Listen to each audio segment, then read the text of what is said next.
In this video, we'll be discussing section 3.1 of chapter 3 of P4. Okay, and we'll be discussing coordinate geometry. Okay, and more specifically parametric equations. Okay, so before we discuss what indeed is what parametric equations are, let's first discuss. Let's first revise. Okay, what Cartesian equations mean. Okay, so we a graph. Let's consider a graph. Okay, a graph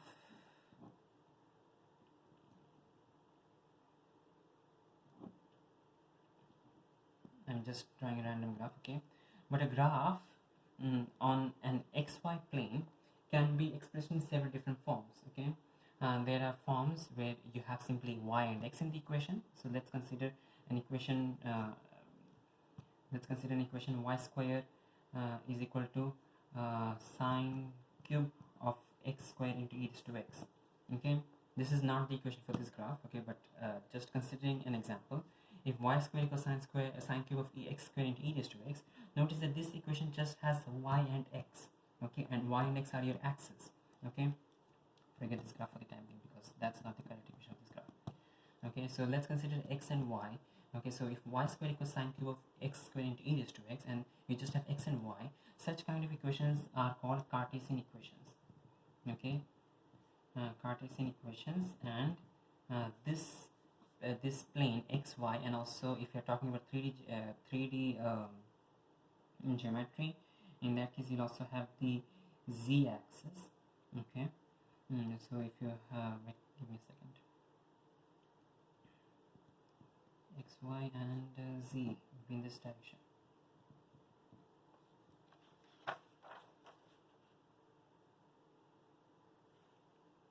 Yeah. Okay, so you have the z in this direction. Okay, so it does not make a difference how many dimensions you have, if you have 2 dimensions or 3 dimensions.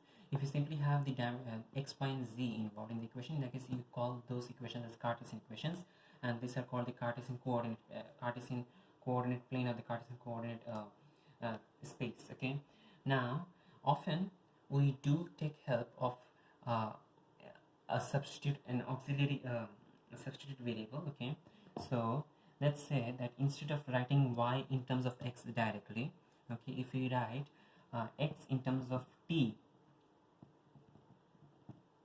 okay, and y in terms of t2, okay, both x and y in terms of t, okay, and we are using this to plot an xy graph. Okay, the graph does not have t on it, so usually this t, which is helping us to find out values for x and y, is called a parameter. This t is called a parameter, and these equations are called parametric equations.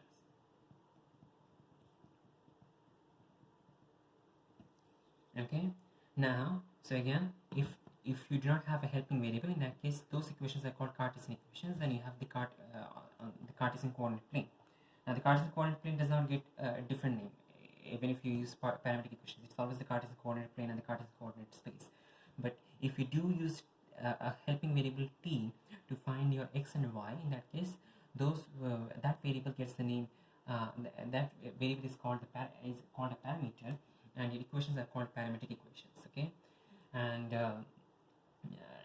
now even though you just have Cartesian equations and parametric equations, there are other ways of expressing graphs, expressing the equations of graphs. You have polar equations, okay, which if you do study for the mathematics, in that case you can study polar equations.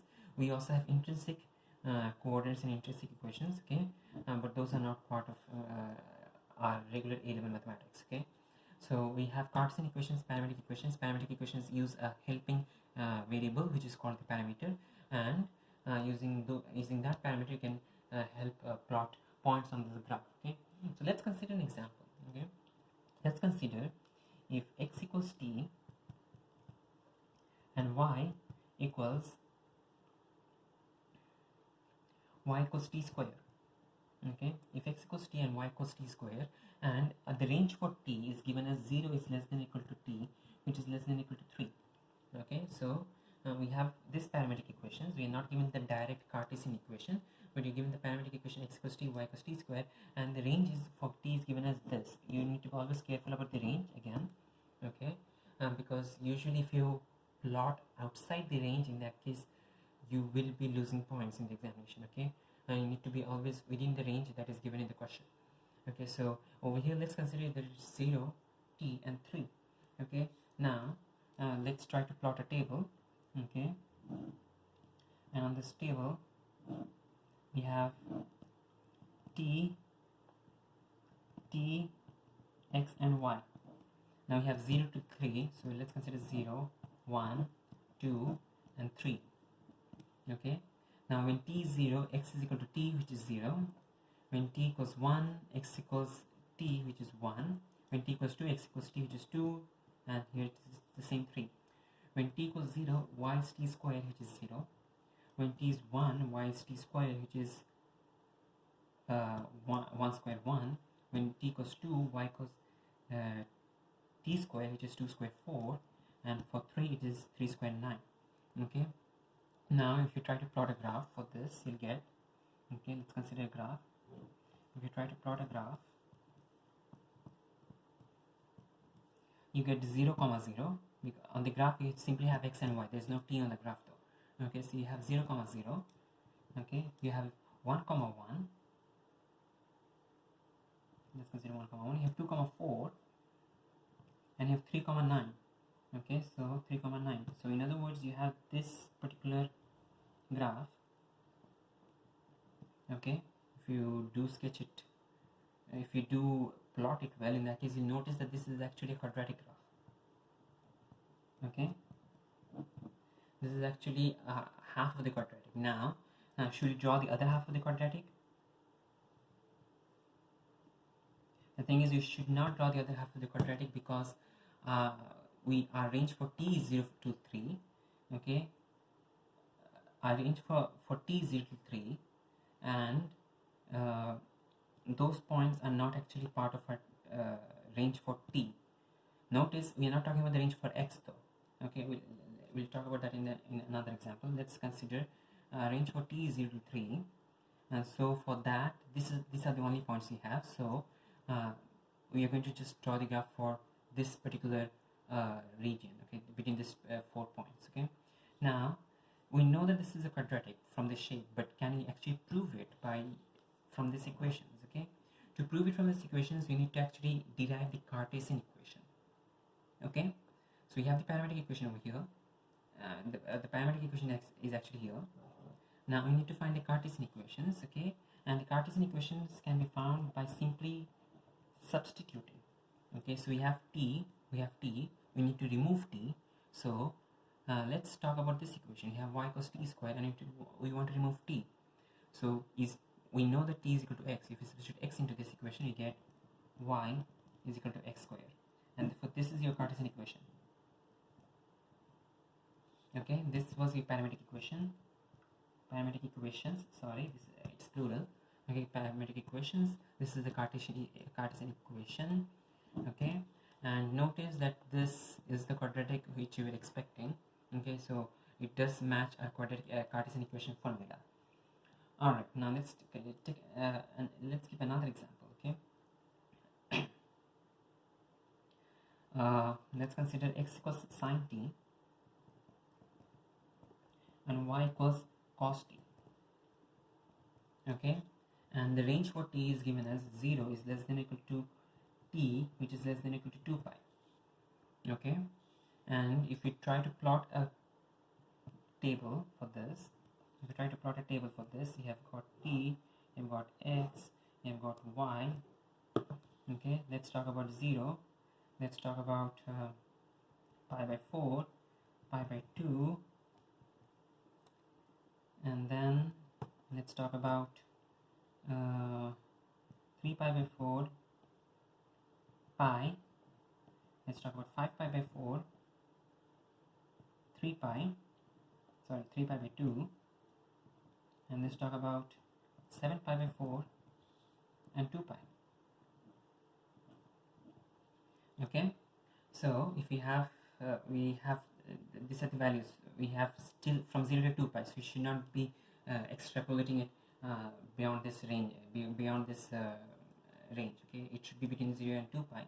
So now if I now fill the table, x is equal to sine t, so sine 0 is 0, we get 1 by root 2, sine pi by 2 is 1, sine of 3 by pi by 4 is 1 by root 2, positive 1 by root 2, sine of pi is 0, minus 1 by root 2, 0, minus 1, minus 1 by root 2, and finally we have 0. Y is equal to cos t, and cos 0 is 1, cos pi by 4 is 1 by root 2, 0, minus 1 by root 2, minus 1, minus 1 by root 2, 0, 1 by root 2, and 1. Now if we try to plot this on a graph, okay, we try to plot this on a graph, you'll notice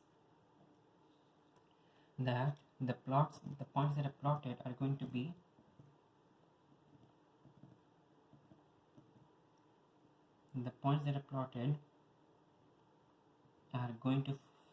be defining a circle. Okay, I mean because it's the fact that I actually know what exactly this graph is, that's why I did not take any extra time to plot the points. But if we do use a graph paper and plot these points exactly, in that case you notice that the points actually are part of a circle. Okay, now notice that our range for t was 0 till 2 pi. Okay, our range for t was 0 to 2 pi. Okay, but that does not mean that your x and y values are limited by that. Okay, our x has maximum value 1, minimum value -1, and y has maximum value 1, minimum value -1. Okay, so the range for the domain for t does not mean that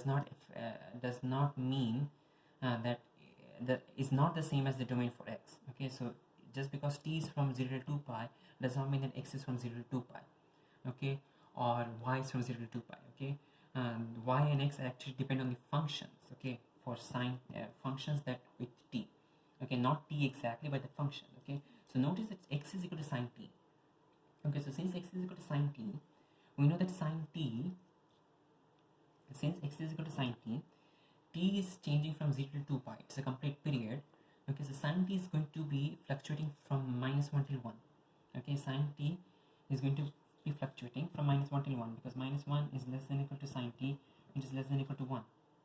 And the same thing is true for cos t as well. -1 is less than or equal to cos t, which is less than or equal to 1.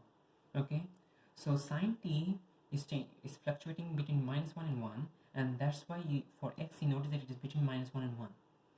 Cos t is fluctuating between -1 and 1, and therefore if you notice the vertical axis is fluctuating from -1 till 1. Okay, so in other words, okay, the x function, whatever the x function is, that is going to give you the values for x. Okay, or the domain for x. Okay, the value this function is going to give you the domain for x, and this function is going to give you the range for y. Okay, and the actual domain for t, okay, the actual boundaries for t actually do not affect, is not exactly what affects x and y. Okay, they do not, just because this one has boundaries 0 and 2 pi does not mean x has boundaries 0 and 2 pi. It depends on the function, okay, and the relationship between x and y. Alright, now let's consider another example. Okay, before we actually consider an example, let's find out the Cartesian equation for this one. Okay, so we have the parametric equations, which are this ones. Okay, to find the Cartesian equation, we need to replace t. Now, notice that we have trigonometric functions, and trying to replace t is actually going to be more difficult. But we do know that the sine t and cos t are actually related by the formula sine squared t plus cos squared t equals 1. Okay, this is simple P2 trigonometry. Okay, sine squared t plus cos squared t equals 1, and you're going to use this one instead. Okay, rather than substitute t, which is going to be more complicated because of the fact that we have trigonometric functions involved, we're going to use a trigonometric identity to help us here. Okay, so sine squared t plus cos squared t equals 1.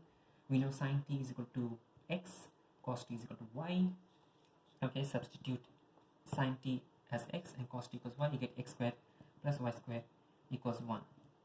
Okay, that's the final Cartesian equation.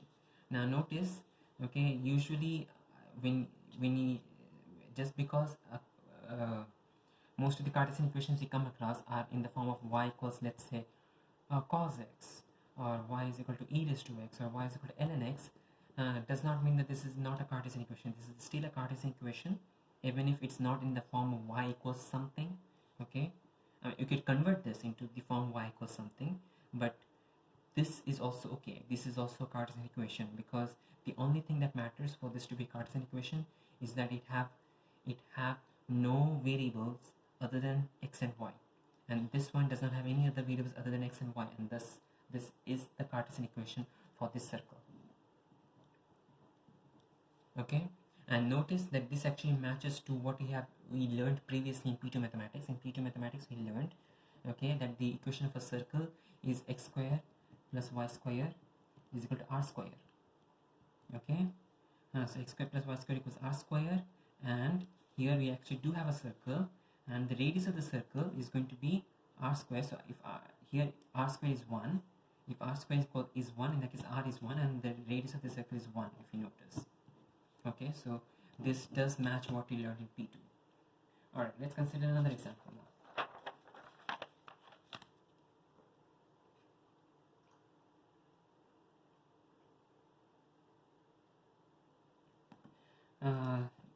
We'll be doing the example 2 from page 18. Okay, and in this example we have x equals ln of t plus 3, x equals ln of t plus 3, and y is equal to 1 by t plus 5, y is equal to 1 by t plus 5. Okay, again, so these are the parametric equations, and do not forget the range. T is greater than minus 2. Okay, so x is equal to ln of t plus 3, y is equal to 1 by t plus 5, t is greater than minus 2. Now the first question over here, in the question, the example that the textbook has, they are asking about the Cartesian equation, but let's talk about the domain first. Okay, so the domain for x. Okay, so what is the domain for x? Notice the domain for t is t greater than 2. Okay, that is the domain for t. Okay, the domain for x is not t greater than 2. Okay, it depends upon the relationship that x has with t, and the relationship x has with t is x equals ln of t plus 3. Okay, so let's start. If you substitute minus 2 into this equation, okay, if you substitute minus 2 into this expression, you get ln of minus 2 plus 3 is equal to ln of 1, and you know that ln of 1 is equal to 0. Okay, again, t is greater than minus 2, the minimum value is minus 2. If you substitute minus 2 over here, okay, ln of minus 2 plus 3 is equal to ln of 1, which is 0. Okay, now if you substitute minus 1 into this equation, into this expression, ln of minus 1 plus 3 is going to be ln 2, so you're going to have ln 1, ln 2, ln 3, ln 4, ln 5, and in other words, it is going to increase. Okay, so it is going to be always positive values which are greater than 0. Okay, so therefore the domain for x is going to be x is greater than 0. Notice that because over here you have just the greater than sign, okay, this is going to be x is greater than 0, and it is not going to be this is not going to be correct. Okay, x is greater than or equal to 0 is not going to be correct though. Okay, because we do not have an equal to sign here, we're not going to have an equal to sign here. So again, repeating what I said, the domain for x depends on this relationship, not on the original t range. Okay, the t domain. Okay, so substitute minus 2, you got ln 1. If you substitute any other value, it is going to be higher, greater than ln 1. Okay, so ln 2, sorry, give me a second, ln 1, ln 2, ln 3, ln 4, and in other words, it is going to be all greater than ln 1. ln 1 is 0, so x is greater than 0. That's the domain for x. Now let's talk for the range for y. Okay, we have 1 by t plus 5. Okay, if we substitute minus 2 in this expression, it becomes 1 by Okay, in the previous case you had ln1, and then you had ln2, ln3, ln4, or in other words it was increasing. Okay, now let's talk about y. Y is equal to 1 by t plus 5. If we substitute t equals minus 2, we get, when t is equal to minus 2, y is equal to 1 by minus 2 plus 5, which is 1 by 3. When t equals minus 1, okay, if you substitute minus 1, in that case you get 1 by 5 minus 1, which is 1 by 4. Okay, when you substitute 0, you get 1 by 3. When you substitute 1, you get, sorry, give me a second. When you get 0, you get 5. When you substitute 1, you get 1 by 6. So it's going on, the denominator is increasing. Okay, 1 by 3, 1 by 4, 1 by 5, 1 by 6, 1 by 7. The denominator is increasing, but the overall number is actually decreasing.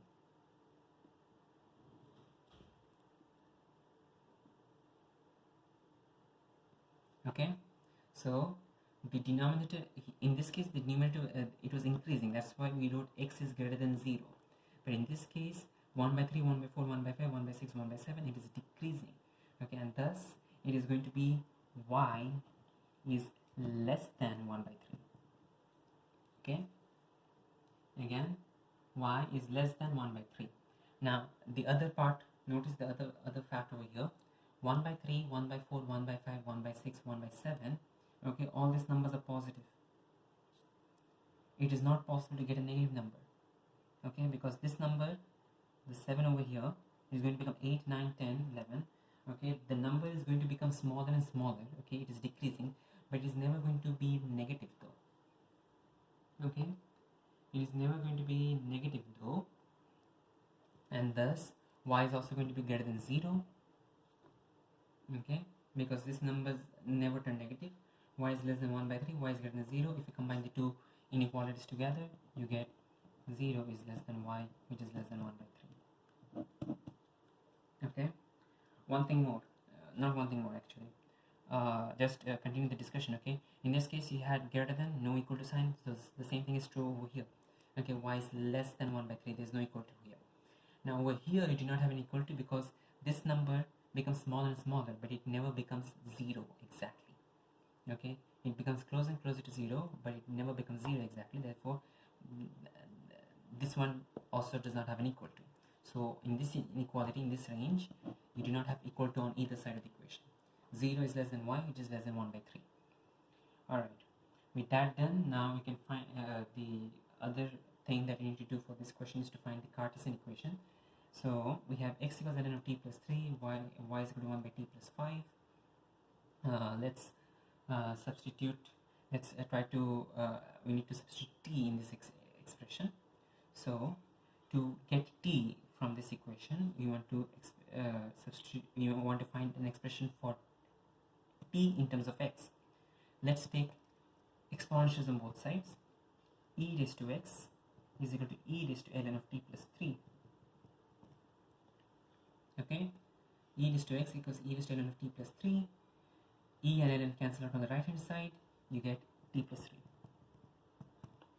Okay, now the last step, you want to find expression for t, so you're going to the 3 goes to the other side, you get t is equal to e raised to x minus 3.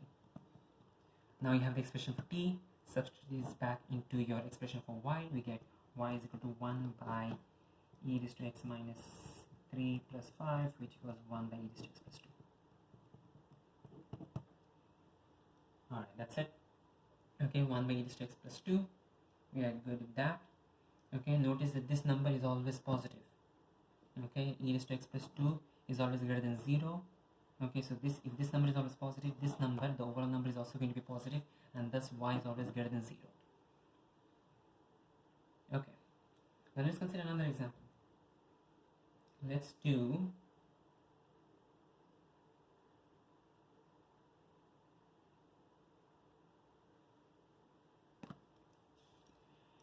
x equals cot q and y is equal to x equals cot q and y is equal to cosec q. Okay, and the range we are talking about is 0 is less than or equal to q, which is less than or equal to pi by 2. Okay, so what is the range for cot q? Notice we have 0 is less than or equal to x, q which is less than pi by 2. Okay, now cot q, if you're talking the domain for x, domain for x, okay, the domain for x is cot q is cot 0. Cot 0 is actually infinity, positive infinity, undefined actually, but when q equals 0, x is undefined or positive infinity, and when q equals pi by 2, x is equal to cot of pi by 2, which is 0. Okay, now I mean, you can use the calculator to find it, but if you do know the graph, if you can remember how the graph for cot x looks like. The graph for cot x looks like this. Okay, so this is pi by 2 and this is 0, so it starts from negative positive infinity and ends at 0 for pi by 2. Okay, so it starts from positive infinity and ends at 0. Okay, and thus the domain for x is going to be 0 is less than or equal to x, which is 0 is less than or equal to x. Actually, you do not need to yeah, okay, if we write infinity, that's the same thing as simply, you can just remove that part, so it's just going to be x is greater than or equal to 0. Okay, again 0, because you do have equal to sign on both sides of the equation. Okay, that's why it's going to be 0 is less than or equal to x, but you do not put an equal to sign when you have infinity, because it's not, we can approach infinity, but you can actually never reach infinity. Okay, so x can actually never be equal to infinity. Okay, that's why we do not have an equal to sign here. Okay, and x approaching infinity, we can actually remove that as long as you can mention that x is positive. So x is positive, okay, itself means that x can reach infinity. Okay, we are not concerned about how far it can reach. Okay, as long as x is positive. So x is greater than or equal to 0, and that's your domain for x. Let's talk about y equals cosec q. The range for y is going to be when q equals 0, cosec is equal to y is equal to infinity, positive infinity, and when q equals pi by 2, y is equal to 1. Or in other words, for this one, it is going to be 1 is less than or equal to y, which is less than infinity, or in other words, simply y is greater than or equal to 1. Okay, because the minimum value is 1, the maximum value is positive infinity, and you can use the calculator to find these values. On the other hand, you can simply visualize the graph for the cosec function. The cosec function starts with an asymptote and then has got a value of 1, and then again a asymptote pi. Okay, so if you remember the graph, in that case you know that at pi by 2 it is 1, at 0 it is infinity. Okay, so the range is going to be 1 is less than or equal to y, which is less than infinity. We have equal to signs on both sides, that's why you have equal to sign here, but here you don't have equal to sign because of the infinity. It's not possible to be exactly equal to infinity. Now this entire thing can be simply written as y is greater than or equal to 1, because yeah, as long as y is positive and greater than or equal to 1, it can reach infinity. We do not mention that exactly. Okay, so we have found the domain, we found the range. Let's try to find the you found the domain, you found the range. Let's try to find the equation. Okay, so notice that in the previous step, in the previous example, we tried to find an expression for p in terms of x, but in this one we actually have trigonometric functions. So whenever you have trigonometric functions, it's usually not a good idea to try to like isolate the parameter, okay, and try to in this case, for example, it's not a good idea to express q in terms of x, okay, because that is going to involve a lot of arc cot, arc cosec, and arc sine, and all those kind of functions, and it's usually best to avoid them. So whenever you have trigonometric functions, try to use trigonometric identities. In this case, we do know there is a trigonometric identity that relates cot q and cosec q, and the relationship that we're talking about is 1 plus cot square q is equal to cosec square q. Okay, this was there in P3 chapter 3. 1 plus cot square q plus cosec square q. Now we know cot q is equal to 1. Cot q is equal to x. Substitute that. Cosec q is equal to y. Substitute that. You get 1 plus x square is equal to y square. And that's your final Cartesian equation. Okay, so that's your, so these were your parametric equations. Substitute into the identity to get your Cartesian equation, and the domain. Use the x relationship to find the domain for x, and use the y relationship to find the range for y.